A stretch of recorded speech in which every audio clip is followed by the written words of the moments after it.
Alaikum warahmatullah. Yau zan yi bayani akan matsala na ciwon basir. Ciwon basir na ciki ne ko kuma mai tsiro. Duk lokacin da mutum zai sha maganin basir to ya kamata ya yi amfani da guda biyu ne. Na waje, basir ɗin waje shine mai tsiro ko kuma na ciki. Duka lokaci ɗaya haɗa ya yi amfani da maganin nan a haɗe, shi ya fi akan ya sha maganin basir na ciki ya bar na waje. Kafin na yi bayanin magungunan ɗin, za ku iya yin subscribing na wannan channel namu, sannan kuma ku tura ma 'yan uwanku, sannan kar ku manta ku danna ƙararrawa duk lokacin da muka saukar da wata fa'ida ya zo muku. Na farko, abin da mutum zai yi amfani da shi wajen magance matsalan basir shine man zaitun. Mutum zai samu man zaitun mai kyau, ya tabbatar man zaitun ne mai kyau, na gwangwani ko wanda yake zuwa a cikin kwalba. In ya siya wannan man ɗin da safe kafin ya ci komai, shi ya sha cokali uku, ƙaramin cokali uku. Sannan sai ya samu wannan man zaitun ɗin sai ya shafa a duburansa so uku. Shi kuma zai shafa wannan man zaitun ɗin a duburansa so uku a rana. Abu na biyu, mutum zai iya samun tafarnuwa. In ya samu tafarnuwa sai ya garinta kenan, sai ya samu zaitun, man zaitun. In ya same sa sai ya kwaba su. In ya kwaba su go ɗaya sai yana shafawa a duburansa.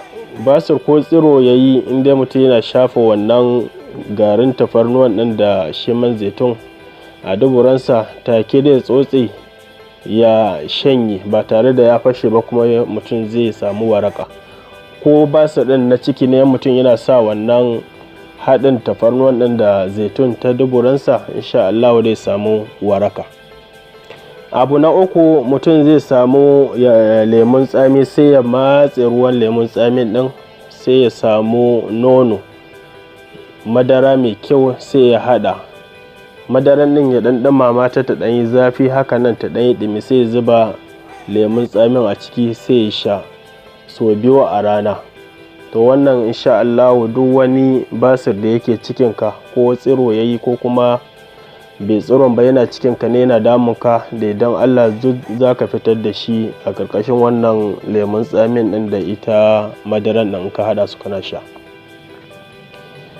Abu na hudu shine mutum zai samu gishiri da ruwa, sai ya tafasa su, gishiri da ruwa, sai ya sa shi a cikin dan abu hakan nan da zai iya shiga ya zona, ya zamanto ruwan ɗin da ɗan ɗumi hakan nan wanda ba zai iya cutar da shi ba, sai ya zona a ciki na tsawon mintuna 15 hakan nan. Kullum da safe yana yin hakan nan, insha Allah basir ko tsiro ta yi masa ko damunsa ta yi a ciki, bai iya cin abinci, insha Allah zai samu waraka in yi amfani da gishiri da ruwa na zafi yana zama a ciki.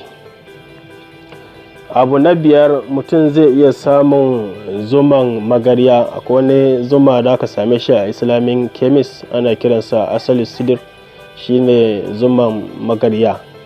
Sai mutum ya samu wannan zuma ɗin cokali guda ɗaya, sai ya samu man zaitun cokali guda 4, sai ya haɗa su, sai yana sha da safe kafin ya ci komai. Sannan wannan haɗin ɗin da ya yi zai iya shi ma shafa shi ta duburansa a kan basir in yi tsiro, amma in bai tsiro ba kawai ya wadata ya sha, kawai ya sha shi ya wadatar ba tare da sai ya shafa ba. Abu na 6, mutum zai iya samun lemun tsami, shigen wanda na faɗa can baya, amma shi lemun tsamin kawai dai samu sai ya matse ruwansa, sai ya shafa a duburansa. Haka zai dinga yi, in ma tsiro ta yi masa, sai na shafa wannan ruwan lemun tsamin nan a kanta so 3 a rana. To insha Allah yana wannan abun ɗin za ta motse ta koma, sannan kuma ba za ta kawo masa wata illa ba ko ta fashe ta hana shi tafiya. Sannan mutum mai fama da ciwon basir, akwai abubuwan da ya kamata ya kula da su kwarai da gaske. Na farko, ya zamanto yana motsa jiki, kowane irin nau'i ne na motsa jiki, ya zamanto yana motsa jiki. Sannan kuma mutum kai ya rage zama, tsawon zama bai tashi ba, ko kuma ya daɗe a tsaye, kai awanni yana tsaye ko a zaune. Duka waɗannan illolin ne suna kawo ciwon basir, sai mutum ya rage su. Sannan kuma mai fama da ciwon basir ya rage cin duk wani abu mai nau'i na suga, duk wani abu mai suga a jikinsa sosai mutum ya rage cinsa, saboda in ba haka ba duk maganin da zai amfani da shi ba zai rabu da basir ba.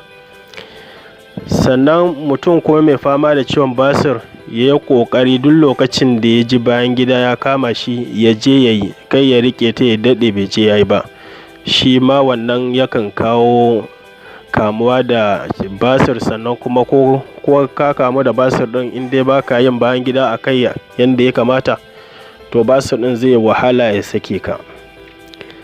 Sannan kuma mai fama da ciwon basir duk wani nau'in abubuwan shaye-shaye, giya ne ko taba, ya nisance su, don in ba haka ba ba zai taɓa rabuwa da ita basir ba. Wannan su ne a taƙaice magungunan da zan yi bayani game da mai ciwon basir. Insha Allah wanda mutum ya amfani da ɗaya daga abin da na siffanta nan zai samu waraka. Kar ku manta ku yi subscribing na channel namu, sannan ku tura ma 'yan uwanku, sannan ku danna ƙararrawa duk lokacin da muka saukar da bayani ya zo muku. Assalamu alaikum wa rahmatullah.